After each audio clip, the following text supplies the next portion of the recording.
All right, guys. So today I want to react to a video by Tony Stevens. He's a YouTuber and he talks about owning multifamily properties. He's going to give us a clear example of what it's like to actually own and what the cash flow is like on actually owning multifamily. Because a lot of the gurus and people who talk about real estate online aren't really in the business of doing it actively, or they don't really know what they're talking about. This guy's going to give us an actual behind the scenes look at what the real expenses are and how it works, because there are a lot of ups and downs with cash flow that a lot of people don't seem to be talking about. And it's not always sunshine and rainbows. And when you look at projections and pro formas, and when you're analyzing a property like what I do on this channel, it's all speculation. And so you try to speculate the best you can. But when you actually get into the reality of owning and running, operating and overseeing multifamily, it's a much different ball game. Cash flow one month could be $10,000 and the next month it could be $1,000, because you had a furnace go out, or you had a bad tenant that busted up the apartment, and so you had to put in new flooring and new paint, and you fix the cabinets and put in new appliances and all that kind of stuff. So this happens regularly and it's common, and you try to reduce that as much as you can by watching over management and watching over maintenance and being actively involved in the property, especially when you're starting out. Because without you being involved and your oversight, nothing's going to run nearly as well. You can't, a lot of these properties, if you get into multifamily, it's an active investment. Okay. It's not a passive investment. You need to be involved in some way, looking over the expenses, asking the manager what's going on, getting reports, um, you know, and if you have to, uh, go to the property and do something on it yourself to save some money. Sometimes what'll happen is maybe you get into a high vacancy situation, because maybe you were renting to a company and they had 5 apartments and they all leave at the same time. And then you have a furnace go out, so it's looking really bad in that situation. So maybe you want to get involved and you want to save yourself some money, and you want to turn these units faster. So you go there and you paint the walls. There's a lot of this kind of stuff involved in the multifamily world. But that's kind of what makes real estate exciting, because it is hands on and you can be as involved or as uninvolved usually as you want to be. But there are definitely ups and downs from month to month with cash flow. And you need to really be hyper aware of this, because you don't want to get yourself into a situation where you're projecting out a steady cash flow and you have no room for any kind of, you know, bad situation happening that you didn't plan for.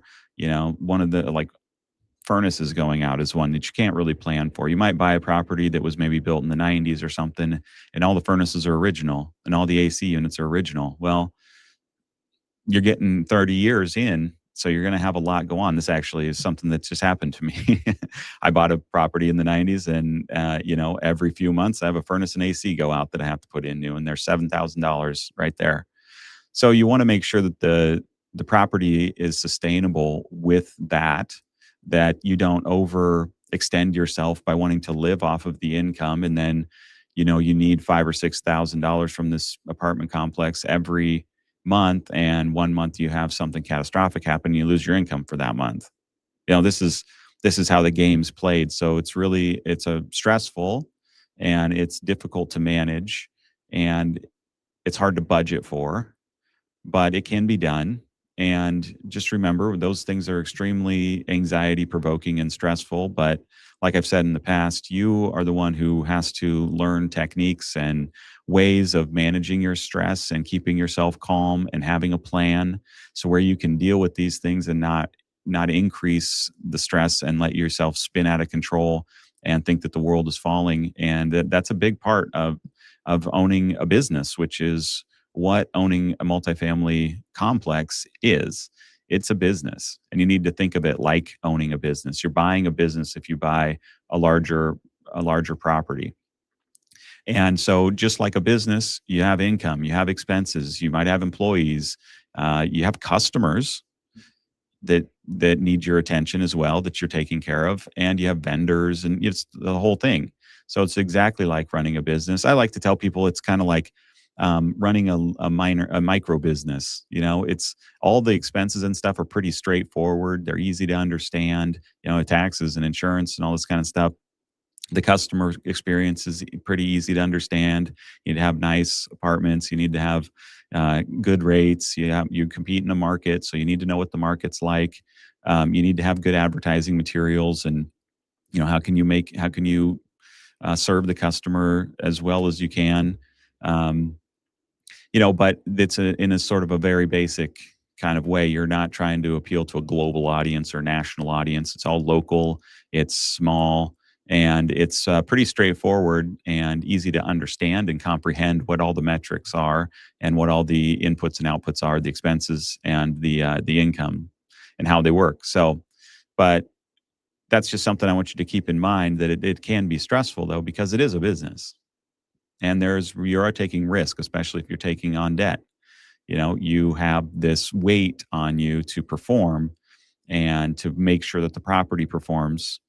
So, one of the nice things about accumulating more and more properties is that you get this economy of scale going on, to where if you do end up hiring a manager or maintenance person and all that kind of stuff, or even buying materials, you can buy materials in bulk to get a better discount per unit. You can hire a full time maintenance person, then split his time up across the properties so that your overall cost per property is much lower than if you were just subcontracting everything out on a smaller unit. And your manager expenses will go way down too if you go from a third party manager to your own employee. If you have enough units, then you can really spread that apartment management cost across all the properties and get that expense down to maybe 5% is all that it costs you in management expenses. So there's a lot of benefits to scale. The way that you make sure that you're running the business as well, the apartments well, is that you treat it like a business, that you manage your stress, that you are aware of what's going on as much as possible. Not necessarily micromanaging, but just having an awareness of what's the vacancy rate, what are we spending on each apartment renovation. Could that be cut in any way? Are we doing the proper improvements to the property when when we're turning it over? Do we really need to replace the cabinets? It would look nicer, but maybe the rent isn't high enough to where the renter is going to care if the cabinets are nicer, and you're just going to lose money and not be able to raise your rents if you do replace them. A lot of things like that. So just remember, large repairs will happen. They will be unexpected, and they will be stressful, and you won't want to deal with it. And it'll take a lot of your money, and it will happen repeatedly. So when you have a good month, you need to make sure that you're saving some of that money, because there will be bad months and there will be unexpected large expenses. Or there will be large repairs, like maybe you have a concrete that needs replaced, or you have to re-asphalt the parking lot because there's holes and cracks and things like that, and people are complaining and people are running into it with their cars. There's always all kinds of things like that that happen, and it's okay. You can manage them, and you will manage them. You just have to have a mindset that I'm going to do whatever it takes to make sure this succeeds. Okay. I'm in this. I'm capable of doing it, and I'm going to figure it out. And that's the end of it. So I'm going to deal with everything that comes my way. I'm going to have a plan. I'm going to be conservative in my money usage, so that I don't get in over my head and I don't run out of money and have to go hat in hand to the bank and ask them for more money. And then um, have that sort of put my future relationship with my banker in jeopardy, because you want to present to the bank that you're capable and you're competent. You want them to feel as little stress about lending you money as possible. You want them to think you want to actually be extremely competent, and you want to convey that to them so that they understand how competent you are.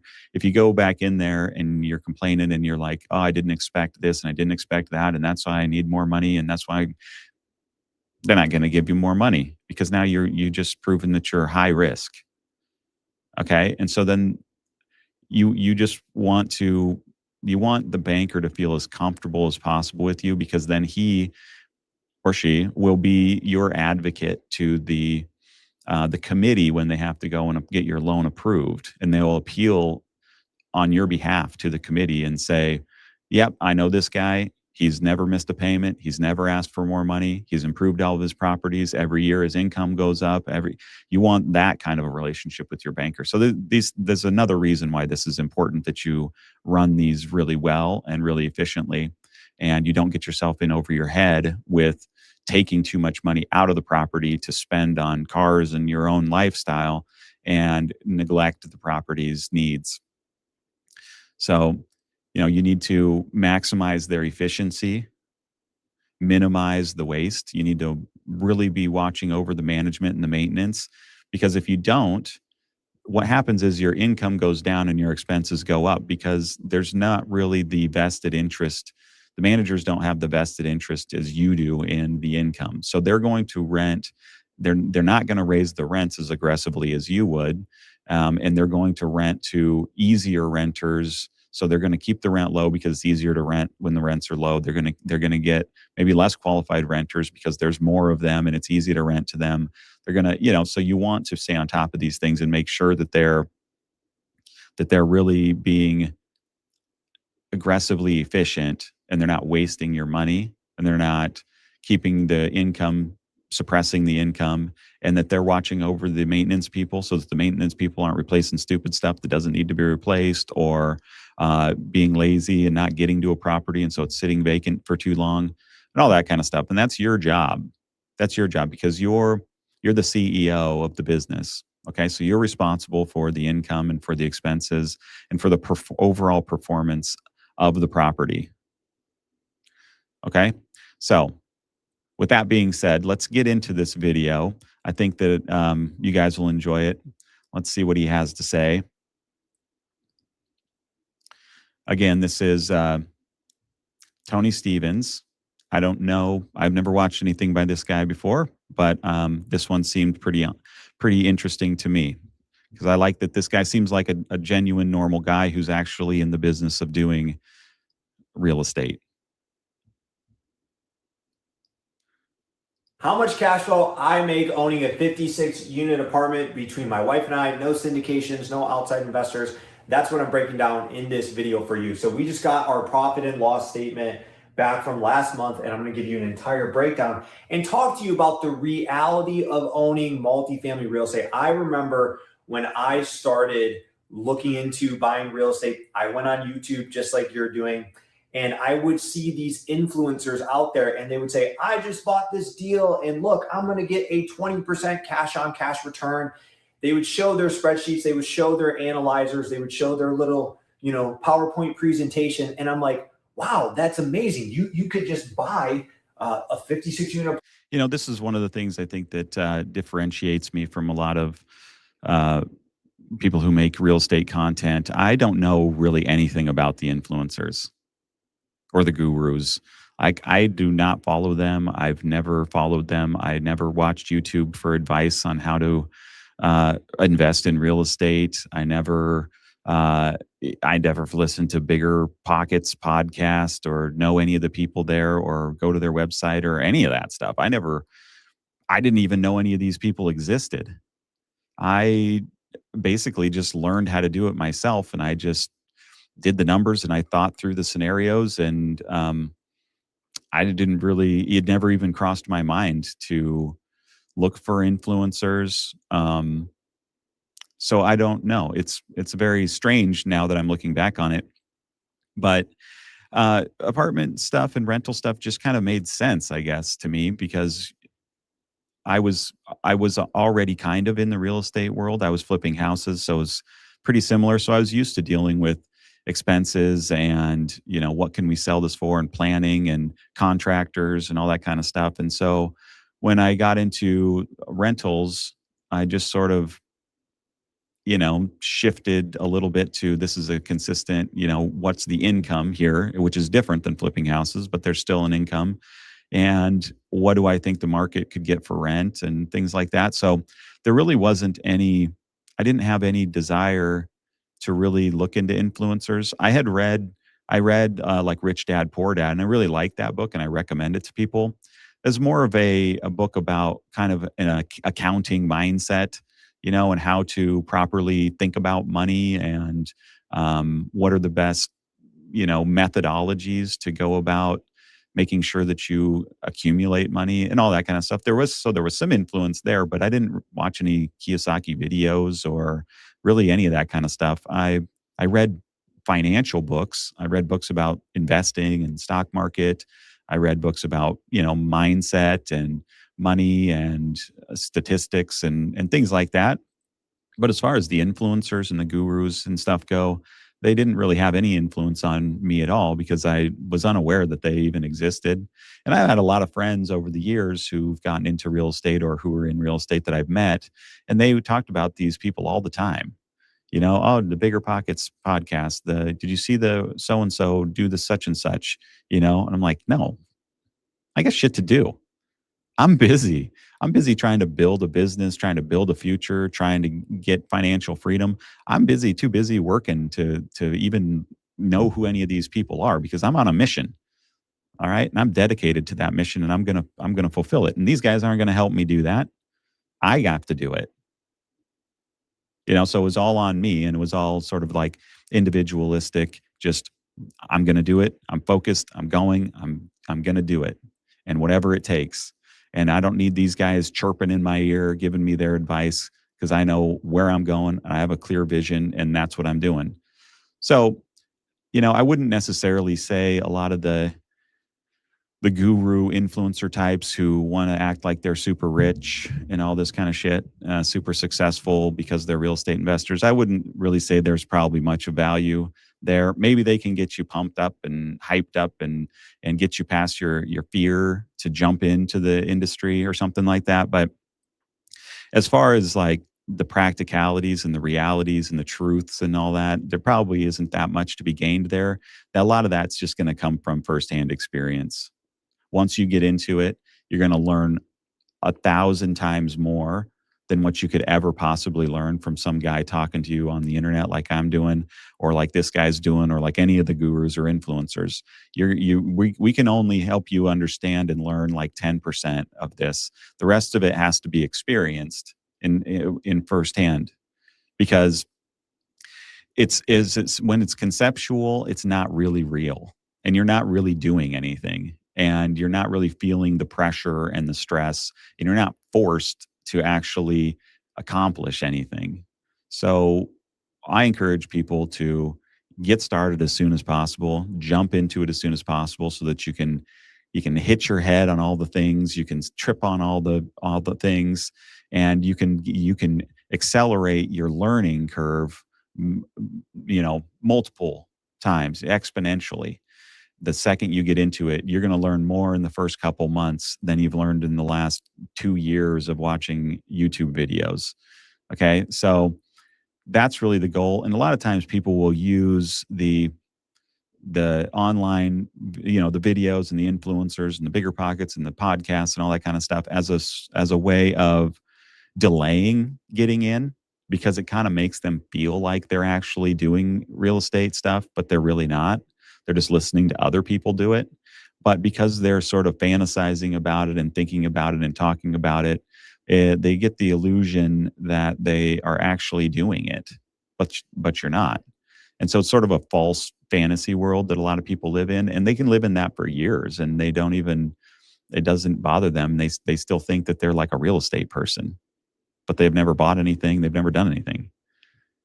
So I encourage people to just get into it. That's your best learning experience.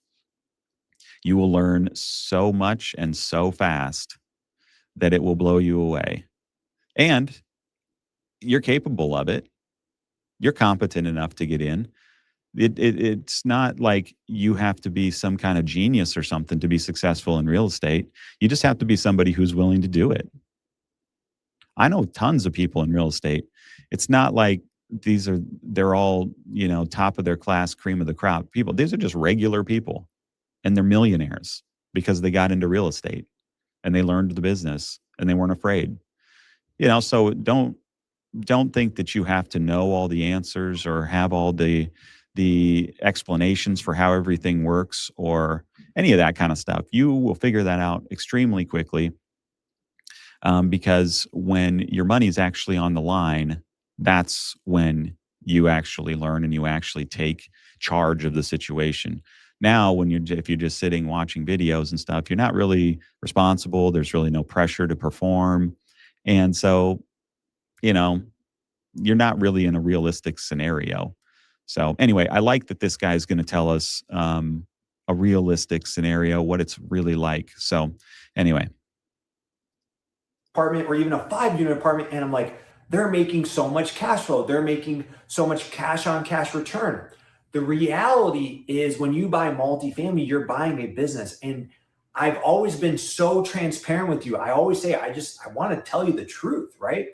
Cash flow is such a variable metric, and that's what I want to break down to you. So this is not, we just bought it, here's what we're projecting. yeah, this is what I was talking about. Yeah, the cash flow is it's varied, it's variable, up, down, up, down. You can try as hard as you want to make it the same every month. It's never going to happen, but that's okay, because overall, at the end of the year, you're going to make a bunch of money, and that's really what you're wanting to do.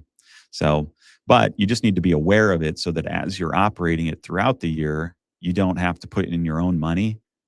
You don't have to go to the bank and borrow more money to get through a tough period to put in, things that were unexpected. You don't want any of that. So you want to be the one who levels the cash flow through the way that you manage your money.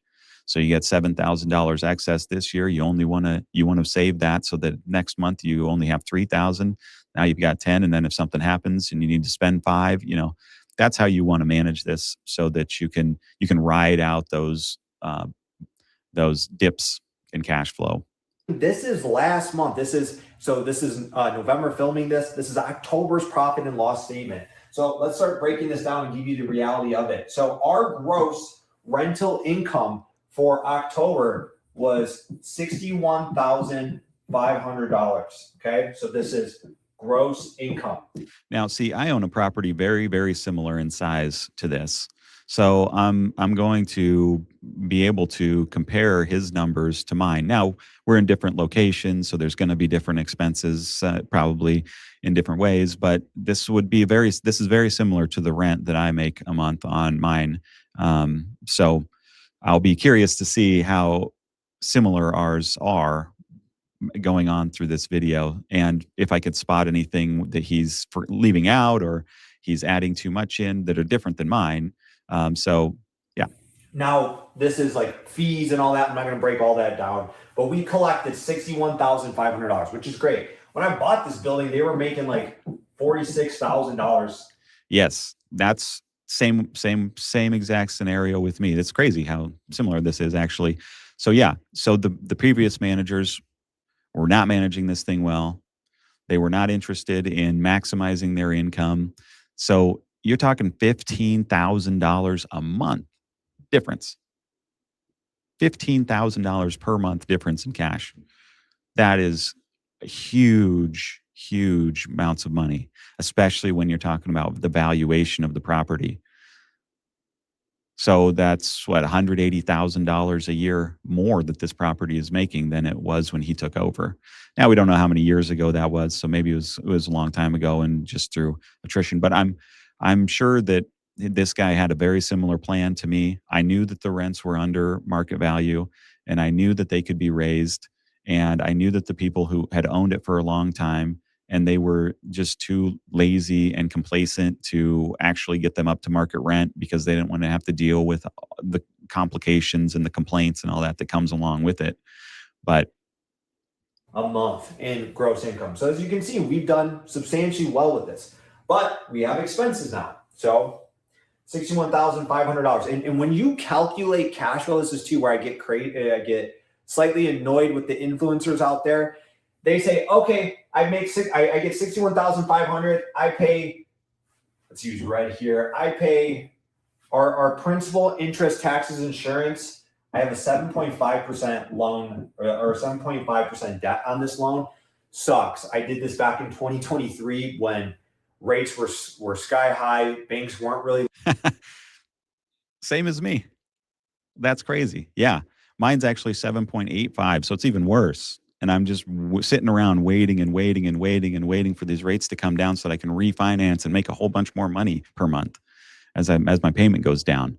And he's probably thinking the same thing. He's probably when he bought this, he's probably thinking, well, the rates are high now, but if they come down, if this property works at these high rates, right?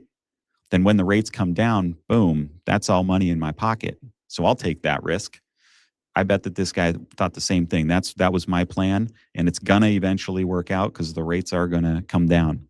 So they are starting to, but lending aggressively. So I do have a high interest rate there. As we're going to refinance this, we're going to probably shave maybe a point and a half off of that. So that's really good.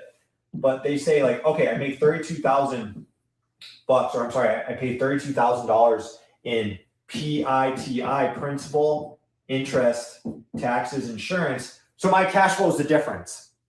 No, it's not, because you have other expenses. You have other things that go wrong. people actually say that shit. Is that what influencers actually say? Like I find that hard to believe that anybody would do that stupid of a calculation and act like they made $30,000 on this thing because they paid their loan and their taxes basically. Do they actually say this? That is, if so, disregard everything that influencer ever says, because that's such a stupid ass way to analyze a property that it's almost unbelievable. You know, nobody who's ever done any of this would ever even think to analyze or calculate their cash flow like that. That makes absolutely zero sense whatsoever. Or just other things to pay for. So it's never income minus mortgage payment equals cash flow. Never. I don't care if it's a duplex or a 56 unit. There's other things you need to consider. So we have $5,500 for utilities. About what mine are. We have $1,500 a month for insurance. I'm on a bundle commercial policy, so that really helps. Really helps. I have full-time managers on our team, not third-party managers, full-time property managers in-house that we pay salary. This guy's smart. He's gonna do well, because this makes total sense. I don't know how many units he has, but as you get more and more, you basically don't even have to take on any more management expense, because your management expense stays the same essentially, and you just give more units to the managers you're already paying, and then you divide their pay up across all your properties. So, you know, maybe you're paying them $60,000 a month, or a month, $5,000 a month. Okay, and your first property, well, now all $5,000 of that is going against that property. Well, you buy another property, and now it's only 2,500 versus, and 2,500 for that property, and then you get another one. Well, I don't know, and then whatever it is, you know, 2,000, 1,800 for each property, or whatever. So it brings down your expenses, which for those individual properties now shows that they're making more money, which then also increases the value of that property because you've cut the expenses. And so every dollar you make increases the value of the property. Okay, every expense you cut and every amount of dollar more you make for net income increases the valuation of your property, right? So if you save, let's just say if you save $1,000 a month in an expense, okay? Whoops. So if you save $1,000 a month in an expense, so that's $12,000 a year.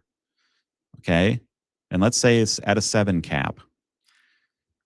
That right there increases the value of your property by $171,000. Right? So that's massive. That's making $1,000 extra a month through being able to use economies of scale and cut the expense of your management. Now you can do that with maintenance as well. You can do that with maybe buying bulk repairs, like buying flooring in bulk, for example, or appliances in bulk when there's a really good sale. something like that. And you can bring those down, then it ratchets up the evaluation of your property. So you make more money, from a net worth perspective. So what I do is I take one of the manager's salary and I break it up between this Yeah. asset and another one. Yep. So the amount that this property contributes is $3,125 a month, and this is all monthly for Yeah, the manager. that's the right. Okay. Mine's about 3,000. Obviously, if you only have one building, it's going to be more, right? But as you get scale, as you get bigger properties, it really, really helps. That's okay. Because So you yeah, spread sorry, I keep interrupting this guy, but so that's only about 5% of a management fee, right? So if you're going with a management company, third party, you're talking probably 8 to 10%, double that. So he saved, let's say $2,000 by having his own management team and having scale and being able to disperse the expenses across multiple properties. So that's $2,000. That's $350,000 valuation increase on the property by being able to go with his own manager rather than a third party manager. And I guarantee you, he's getting much better management having his own staff. Across. We also have a maintenance technician, a full-time maintenance technician, which at the beginning, I'll be honest, when my wife hired him, I'm like, man, this is another expense we have, but it saves us so much money. That's why I always preach to you guys. The bigger you get, the more you can bring things in-house, the more money you save, which means the more money you make. Yep. So we pay, this property contributes $2,500 for a maintenance tech. Again, I spread the cost over multiple properties. Yeah. Now, see, what I do is I actually have a subcontractor who does my maintenance. I only have managers on the payroll. And then what I did early on is I made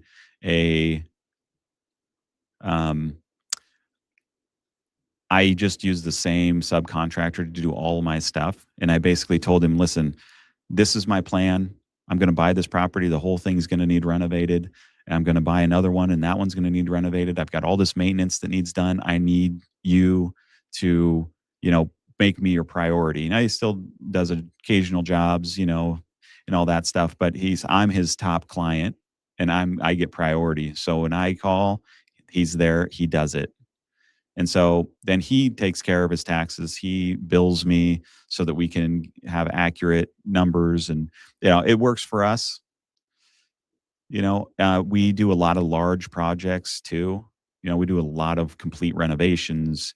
We do decks. We do, siding and windows, and so it's more than what like a maintenance tech could handle. The maintenance tech is kind of more the guy who goes in, fixes little things, and helps maybe get an apartment ready to rent.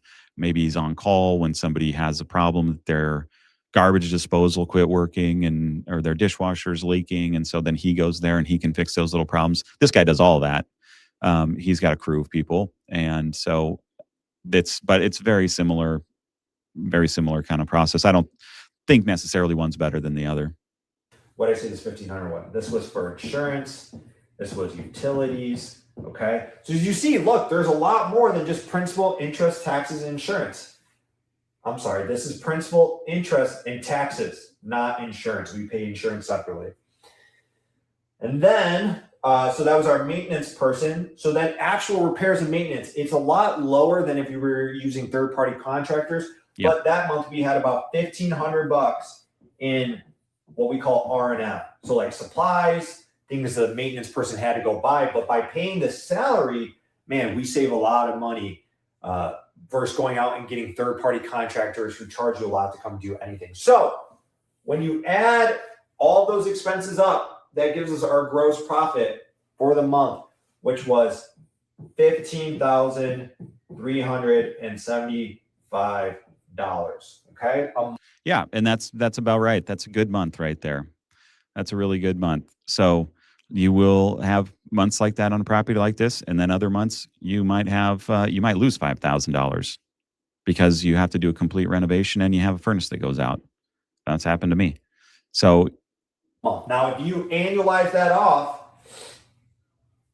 over 12 months, that gives you a gross cash flow or a gross profit of $184,500. This is what I assume most people who want to act like they're being really successful and super rich and all that kind of stuff. This is a calculation that they would make. And it would be sort of a deceptive calculation. They'd take their best month and they'd say, "Look at how much money I'm making. Oh, I made $21,000 this month. That's 240,000." And they would craft a narrative that leaves out all the actual information, because I guarantee if I looked at their profit and loss, it wouldn't look like that at all. So kind of an annoying thing people do, and I'm not really interested in doing any of that bullshit, because I don't really need people's approval. I don't really need anyone. I'm just here to try to teach people how to invest in real estate, tell them what it's really like. I'm more of a educational kind of guy. I'm not interested in, you know, fame and fortune and having these people praise me and think that that's kind of all silly to me. And that's what a lot of influencers and stuff are about. And but I'm more of interested in education and teaching you guys how you can be successful, how you can spot the problems, how you can make solid plans so when bad things happen, it doesn't knock you out of the game, and all that kind of stuff, like the practical day to day, boots on the ground reality of being a multifamily property owner. That's what I'm interested in, because I think I want more people to get into it. I think it's a great business to be in, and I don't want anything from you other than just your attention, and hopefully you get into it and we can become friends and we can establish relationships and we can help each other out in ways that we don't even know yet. That's more of my goal. I'm not really interested in being a guru or an influencer or any of that. Wow, amazing, right? But here's the reality. Here's what I'm going to tell you. That was last month. That's great. That's phenomenal. That's a good month. But in one of my other buildings, a 100-unit building, a boiler broke. And guess how much a boiler is, folks? A boiler is $15,000. Okay? There Now, of goes course, all a your boiler is cash. a one-time expense that you hope you don't have to do really ever for the next 20, 30 years. But then what happens to this cash flow? If you had $15,000 in cash flow and then a boiler breaks, guess what? You have zero cash flow that month. That's the reality of multifamily investing when you're a private owner and operator. Like I said, we're not syndicators. Well, I don't have this group of investors behind me that we do capital raises on, and we go raise a bunch of excess, or we raise a bunch of what they call. Same for me. Yeah, I own all my stuff. I'm not interested in syndication. I don't invest in funds. I own the properties. I watch over the properties. I hire the employees. I look at the maintenance. Like I'm involved in all of it, and they're my properties. I own them. I have control over them. Nobody else has a say as to what I do or how we do it. And so that's what I prefer, and that's the same thing that this guy is doing. And I like that situation. I think it works out well for people. So I would recommend doing it that way too. And you know, I don't know. I forget about the syndication thing. I think that's kind of another thing that people use to make themselves sound impressive. Oh, I own 1,300 apartment units. No, you fucking don't. You're like a 2% owner in 1,300 apartment units. So you own like 10 apartments. And it's this kind of this bullshit marketing thing that they use, and it's really super annoying. It's much better to own 100 units 100% than to be a tiny little fractional owner in 1,000 units. You'd have no control, no power, no way to get your equity out of the property. You can't borrow against the equity or appreciation. You're just kind of at the mercy of them. Your returns are super low. I don't know. So anyway, reserves. So they buy a building, maybe they put $500,000 in a reserve account. I'm assuming you're like me. You put your hard-earned money into real estate. You need that property to perform, and you take the income that property produces and you reinvest it back into the property. So, two lessons for you here that I want you to know, I want you to be aware of. Multifamily real estate is the greatest game on the face of the earth. There's no doubt about it. But when you calculate cash flow, well, I would say three things. Number one, Don't trust these influencers and these gurus out in the internet who are showing you these spreadsheets. Say, show me a profit and loss statement, because Yeah. that's what this is. This is my profit and loss statement for October. Show me your real world operation. This is my complaint all the time when I'm analyzing pro formas. I'm like, these are all just bullshit numbers. Don't show me fake numbers. I just give me the real numbers that this property is actually doing right now in real time over the last 12 months, whatever. Give me the real numbers. Don't tell me, oh, the vacancy rates, we're going to project it's going to be at 5% for the next year. And we're going to project that the maintenance expense is going to be this. And we're going to project that this is the income. And miraculously, the income is going to go up by $20,000 next year because that's what we think it should do. That's all just BS. It's such BS. I don't want any of that. I don't like any of that. It all pisses me off. I want the real actual numbers. How much money did you make this month? How much money did you spend this month? Well, how much did property taxes cost? Well, what are, I want real actual numbers, because the rest of it's just smoke and bullshit and mythology and narrative building to try to sell you on a good story, to try to sell you something. They're not trying to teach you. They're not trying to give you the truth. They're not trying to educate you. That's not even they're not even interested in that. So I'm not interested in them. Because I'm not showing you a pro forma. A pro forma is a projection into the future. This is a real world P&L, baby. Profit and loss statement. If you follow me for a while, I'll say you can learn anything about a property by reading the profit and loss statement. Show me real world operations, right? Talk to me about that. That's number one. Number two, cash flow is never my kind of guy. Rent minus mortgage payment. You have multiple other expenses, utilities, insurance, management. If you're managing it yourself, you don't have this expense. As you get bigger, though, you start paying for salaries, or you pay a third-party manager, which I don't recommend you do. They suck. You have maintenance expenses, repairs, repairs, maintenance. You might have leasing, right? You might have marketing fees, right? Yeah. This award is sorry, I'm a cheap ass, so I don't pay for premium. Rated PG. You might have just all these other. You might have administrative. What if you had city inspections that month, right? So those are administrative or other fees. You might have legal fees, right? Yeah. How much to accounting, send people to court, evictions. There are you do your taxes. These things that go into it. Okay, so understand. Last point here. This cash flow is great. And if every month was like that, yes, we would make $184,500. I will tell you, every month will not be like this. What if 6 people go to eviction next month? Because you know what? They got behind, they stopped paying, whatever.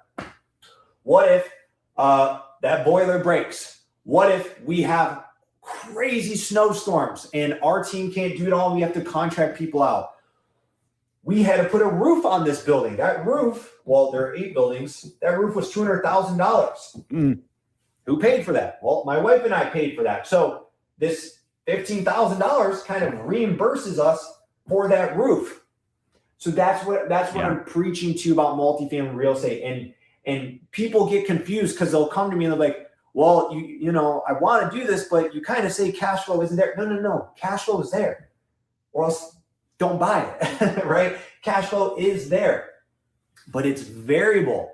Things change. I would never quit my job, what we do, and say, you know what, Ange, my wife, Andrea, dude, we're good. We're making 15 grand a month here. We can live on that. You know, we're good. Quit our jobs. Like, let's just manage this apartment. That's tough because things break, things go wrong. People get behind on rent. People stop paying. You have to do evictions. You have then vacancy costs, and you have unit turn costs. Then you have marketing and leasing costs. You can reduce a lot of that if you're going to go do it. But why not build a business, create a system, have other people run the system? You keep your main thing the main thing. You keep making money doing whatever you're doing. If you're like us, we're business owners, we're entrepreneurs. Maybe you're a high income earner. I got to get a hold of this guy. I love everything he's saying. He thinks exactly the same way that I think. Everything he's saying, I've said before. I could not agree more with this guy. Listen to what he says. This guy will help you. Okay? This guy's not some pie in the sky guru is trying to sell you something else. He knows what he's talking about. This is all very, very good stuff. So if you see this, Tony, is that his name? Uh, I gotta check here now because I like this guy. Yeah, Tony. If you see this, contact me, please, because I would love to chat with you and just maybe do an interview or something because I think you've got tons of good information for people, tons of guidance, experience, and you've got the right mentality, and you're thinking about all this stuff very right. Make a system like a business.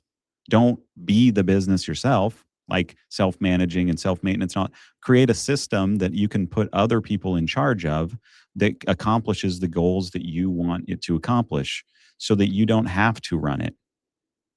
But you can't let other people run it unless you have some kind of system established for them to run. Okay. So that's your responsibility. And to me, I love doing that kind of stuff. I love to create systems and to make things more efficient and to be like, okay, this is the system. I don't want to run it. Here, I'm going to have you run it. And then I can go and, do something else. So and build a business here and I've always said, view the cash flow as the cherry on top. One thing I didn't mention is when we bought this building, we paid just under 5 million for it. I took a $1 million tax write-off via cost segregation. That's pretty freaking good. I'm getting to refinance this building. I'll show you the entire step along the way. But based on our NOI, I'm very confident this building's worth $7.5 million today. So wow, that did a lot for my equity. That did a lot for my. This is actually, again, I'm going to say this guy thinks just like me. This is how I do my stuff too. The amount of equity and net worth that you can make on multifamilies is phenomenal. It's much more difficult to make the cash flow, but it's super easy to make the equity. Your net worth will skyrocket with multifamily. The cash flow will be okay. All right. Because you're going to have a massive amount of debt on this property, but you're going to get amazing benefits like appreciation of the property. You get appreciation on the entire amount. The bank doesn't get any of the appreciation. If you don't have partners, they don't get any of the appreciation. You get all of the appreciation. And then if you increase the rents and the cash flow or the net income, and you can cut some expenses and you can make this thing efficient, bam, that jacks up your net worth and your equity in that property as well. So that's really where the real financial power is in these. And then you do what he's talking about and you do depreciation. So this guy's not even paying any taxes. And he's got other businesses and all this kind of stuff. Like he's probably not even paying any tax at all. And that's because of the way the government allows you to depreciate against these properties. So as the property's appreciating and gaining value, you're also allowed to act like it's a depreciating asset and write off a percentage of it, or like he's talking about, do a cost segregation. That's a whole different kind of complicated thing, but it has to do with depreciation. And so it's the same category of thing. And so you write all that off. You don't, a lot of time, and Robert Kiyosaki, I know, talks about this, but you don't pay taxes basically on the income, even if you make income, because you have the depreciation that offsets it. And that's something I can talk about in another video if anybody's interested. But so there's like a lot of other really powerful benefits to owning multifamily and rental real estate in general, but multifamily specifically, that there's a lot more to the money you're making than just the cash flow. Okay. You're going to make way more money in equity. And so my goal was always net worth building. That's what I wanted to do. I wanted to get rich in net worth wise, not necessarily on a month to month basis with how much money I could, because I'm not a big spender and I'm not really that interested in buying a bunch of stupid shit. So I don't really blow through a bunch of money. And that wasn't really that interesting to me to have a bunch of money to just go and spend on cars and I don't know, whatever. I wanted to get rich so that I could be free and independent and choose what I'm doing And if I wanted to leave and go on a trip for 2 weeks, I don't even have to think about it. I can do it. If I wanted to go and try a side project, I could do it because I'm not tied to having 10 hours of work every day. Things like that, those were more appealing to me. I was more about my ability to go and experience and try new things and go into new avenues and try to be more entrepreneurial, maybe over here and over there, and things like that. So this gave me that freedom, and it is building my net worth on its own, basically. So Net worth. There are so many benefits to multifamily. The tax benefits. okay, so I can't remember if he said it's valued at 7.5 million. I can't read his number there, or if it's 7 million. I think he said 7.5. So we know he bought this in 23. So he only bought this 2 years ago. Okay? 2 years ago. The dude's already made $2.5 million in valuation. See that? From 5 million, what he bought it for, to 7.5 million. It's only 2 years ago, maybe 2.5. Right? He didn't get any of that as cash flow that he can go blow on stupid shit, but it's still his money that he owns, like in a retirement account. And he could get access to it when he refinances. Maybe he will get access to it, or when he sells the property, get access to it. But his net worth is going up like a rocket.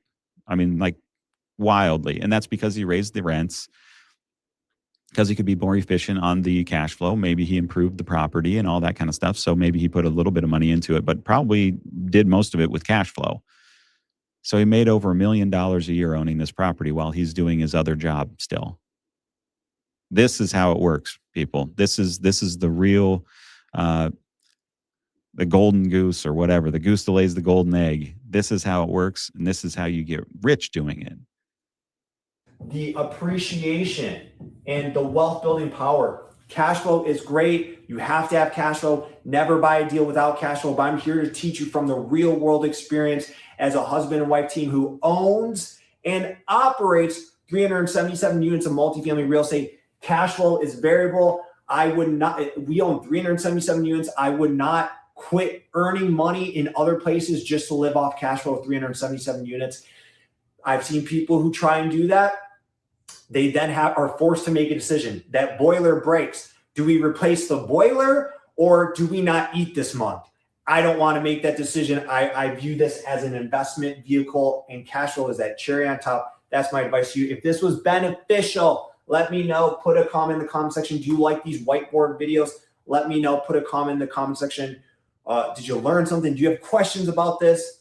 What are your thoughts? I'd love to hear from you. Or do you hate it? If you absolutely hate it, dude, put it in the comment section. Let me know. If you want to learn more about this, I wrote the book, The Small Multifamily BRRRR Method, where I teach you exactly all about this. I teach you about the management. I teach you about the operations. I teach you about buying it right and improving it. You should check that book out. How small apartments create big profits, tax-free capital, and infinite ROI. Like when I refinance this building, and again, I'll show it to you. Maybe I'm right. Maybe I'm wrong. Maybe it appraises 7.5 million. Maybe it appraises lower. As always, I'll show it to you. I get all of our original capital out though. Right. That's an infinite ROI.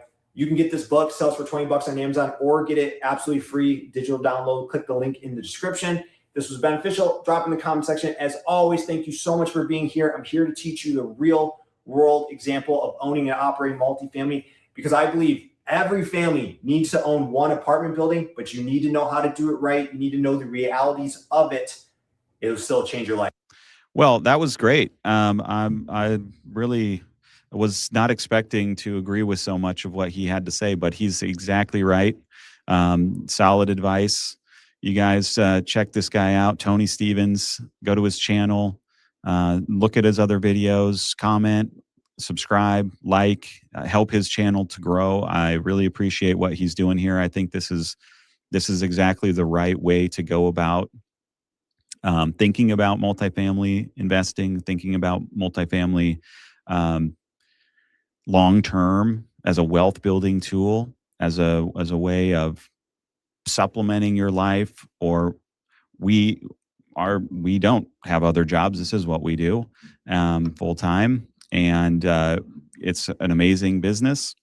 And so if anybody knows this Tony guy, or if anybody can get me in contact with him, I would love to meet him, chat with him, talk about him, exchange ideas, and I appreciate it. Okay, that's all I have for today. So thanks for joining me.